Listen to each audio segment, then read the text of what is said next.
गीदड़ की जब मौत आती है तो वो अपने शहर की तरफ भागता है। एक एग्जाम्पल देके समझाता हूँ। एक लड़की थी, कॉलेज में पढ़ती थी। उसे एक लड़के के साथ उसका प्रेम प्रसंग चला। अब जो लड़का था वो थोड़ा सा पैसे वाला था उस समय पर, जब वो कॉलेज में पढ़ता था। तो बहुत सारे उसके एडिक्शन भी थे, लेकिन लड़की को वो सब बिल्कुल भी नहीं सुनना था, क्योंकि लड़का बहुत अच्छी मोटरसाइकिल पर आता था और हमेशा कूल ड्यूड जैसी एक्टिंग करता था। तो लड़की को वो लड़का बहुत पसंद आया।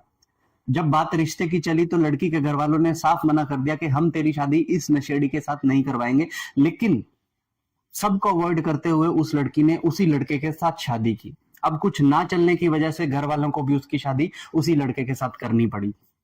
जैसे तैसे कर कर 2-3 साल बीते और 1-2 बच्चों का जन्म हुआ।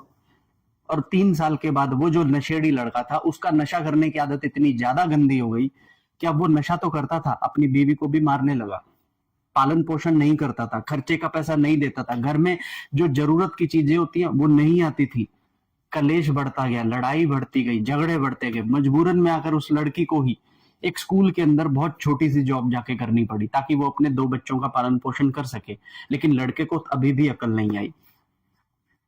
इसको कहते हैं कर्मा। आपको वहां खींच कर लेकर जाया जाएगा जो चीज आप डिजर्व करते हैं। आपके कर्मों में अगर आप पूर्व जन्मों के कुछ ऐसे संबंध से गलत करके आए हो तो इस जन्म में उन संबंधों हैं उनका निपटारा आपको इसी तरीके से करना पड़ेगा। आपको ज्ञान दे रहे थे देने वाले, आपके माता पिता, आपकी सोसाइटी, सब लोग आपको कह रहे थे कि इस तरह से मत कर, इससे शादी। लेकिन उस समय आपकी बुद्धि में पत्थर पड़ गया था, आपने उसी से शादी कर ली।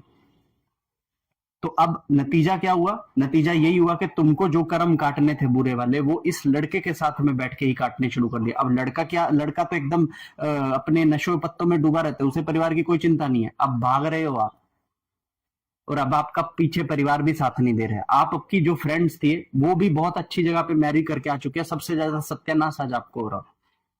ये होते हैं कर्म बंधन।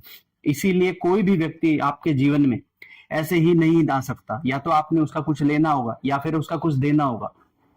और कहते हैं कि जब गिदड़ की मौत आती है तो वो शहर की तरफ ही भागता है। हर हर महादेव।